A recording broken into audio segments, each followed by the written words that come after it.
Oh, welcome back to the Navhimz channel. Today we're going to be talking about the brand new Travis Scott project that just released, JACKBOYS 2. Yes, ladies and gentlemen, we finally have JACKBOYS 2, the sequel to JACKBOYS that was released over almost 6 years ago. So it's been quite a while since we've gotten a new JACKBOYS, and it's finally here. I'm going to be going over my favorite moments of this record, what stood out to me the most. I'm not going to be going over everything. That's what we usually do on these project slash album slash mixtape whatever reviews regarding rap on this channel, so hopefully that's okay with y'all. Before we get to the tracks that stood out to me the most on this brand new record from Travis Scott and JACKBOYS, a lot of people are giving this record a ton of I'm pretty surprised that it's been received negatively by a lot of the people. I watched the first minute of the new NFR video and I scrolled down to the comments and I just saw people giving this record which to me was shocking because I didn't really expect this record to be taken this type of way. So I'm really shocked that people were not with this record like that. But at the end of the day, it's subjective, so people can feel whatever they want, you know, of course. It was just very surprising to me. Here we have JACKBOYS 2 Radio. It was basically just a quick introduction to JACKBOYS 2. Just a quick intro, nothing too crazy. And then it opens up or goes into Champagne and Vacay. Here, this was a great start to the record. It had that melodic start, which I think was a nice start to the record. This was my blueprint for expectations moving forward on the JACKBOYS 2 project. It had strong production, the synths were beautiful, that was a nice addition as well from the team. The Travis Scott vocals as well was a nice touch, very reminiscent of his earlier works from his career. Also we had Don Toliver on this track as well, which was beautiful. His vocals, I loved his vocals. I think it elevated the track quite a lot, and it was just beautiful to hear Don Toliver put his all into this and just sing his ass off. And now what you've all been waiting for, the Pusha T diss. Yes, ladies and gentlemen, I think the best move that Travis could have done was drop JACKBOYS 2 back on July 11th, which was like 2 days ago, when the brand new Clips record Let God Sort Them Out dropped, but they didn't. That could have been the perfect response move because generally speaking, or realistically speaking, Travis was gonna get more streams because he's more well known than Clips, but he didn't. So he decided to respond on the track. Here he said, "Yeah, man, I swear these old kill me. Know my wines fill me. They just want the real me. Yeah, blue Bugatti. I'm dodging TMZ. Made 100 of pushing T's. Now my phone on D&D. Yeah, basically just brushing a Pusha T like he's some random old head. Like he's a random nobody, I guess. Going off on Travis. I guess that's how Travis Scott sees the situation. I'm surprised he's actually responded to what Pusha has to say on So Be It. I'm giving him a ton of respect for that. I'm actually excited where this takes, or I'm actually excited where this is gonna go, because if we actually get a Travis Scott Pusha T beef, that would be interesting. Pusha T as the hydrogen bomb and Travis Scott as a cuffing baby. And the fact that this album is getting a ton of even from Travis's longtime fans doesn't help his case at all. So maybe this is gonna go well for Clips and Pusha T's favor as a whole. Next up we have 2000 Excursion. We've already talked about this track, this rodeo-ish sounding track we have here, especially those Travis vocals from the background. Reminds me of Maria I'm Drunk, my favorite Travis Scott song of all time. I've also said that this was a great single from Travis and it was a major improvement from the singles that is released prior to 2000 Excursion, so props to him. One of the best tracks off the record for sure. Next up we have ILMB, or I Love My Bitch. It was a little mid for me. I'm not the biggest fan of this. The hook was underwhelming. Next up we have Where Was You.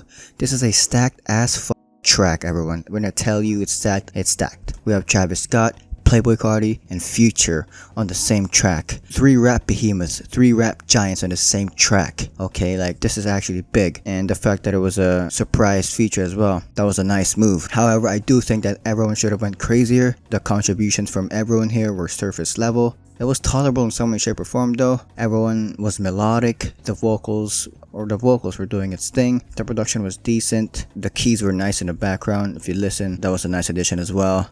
And also those haunting sounds that keep popping up every like 5 seconds. Like the little haunting sound in the background, that was also a nice touch to it, a nice addition as well. The little beat switch to transition to Future's verse was nice, but sadly it wasn't taken advantage of enough.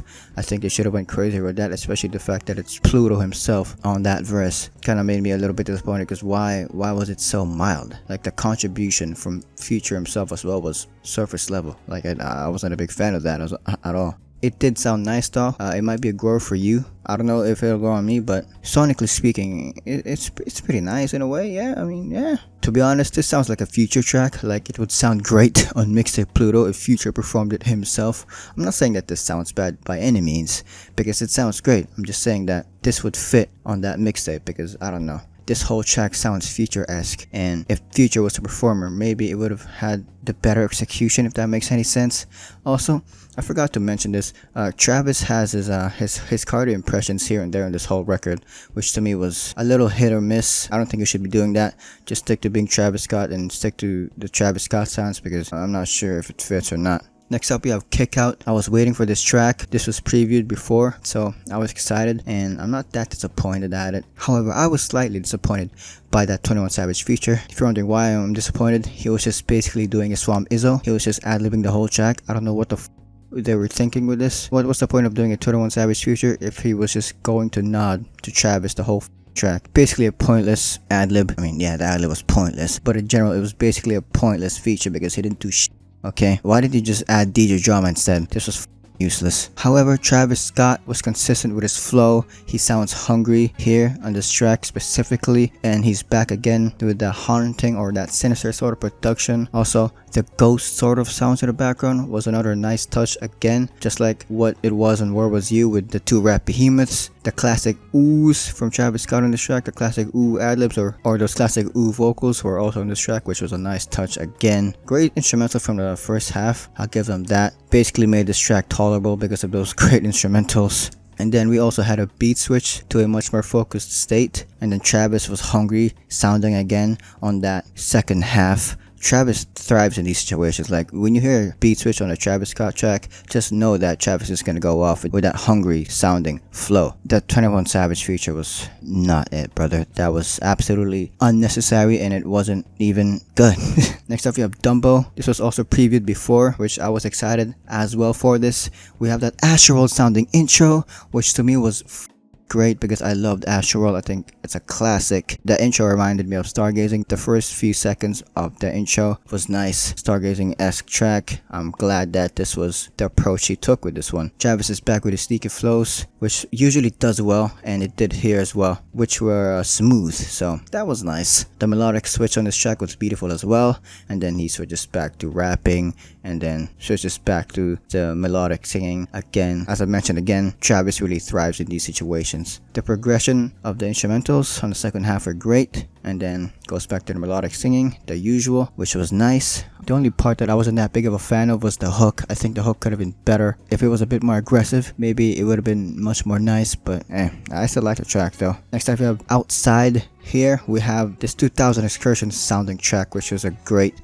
move as well. Nice production here. The use of the distortion was great. Reminds me of a track off Music by Playboy Cardi. I don't know if that's the same thing for you, but that's for me, I guess. Also the synths in the back were great. The synths work on this record I think were nice. Obviously it's not the best thing in the world, but I did like it quite a bit, and I'm glad they did that as well. A lot of people were saying that this was just a typical synthy trap record in a way, and that's why they didn't like this record from Travis Scott, which hey, I'm not mad at you for that. I don't know if I'm basic. I liked it. Also the deepening vocal edit sort of thing, the back and forth that it did with it was nice. I think that was great as well. So overall a great track, nothing too crazy, but it was tolerable. It was nice. Next up we have Can't Stop. We have that classic JACKBOYS sound and production on this one. Don Toliver slid on this one once more. The typical Don Toliver sliding never gets old, and I'm glad he slid on this one. So Travis Scott background vocals were nice on this one as well. Nothing groundbreaking whatsoever. Maybe that's why people didn't like as much either, because it wasn't too crazy. It wasn't too groundbreaking or something, which again I do understand to some extent as well.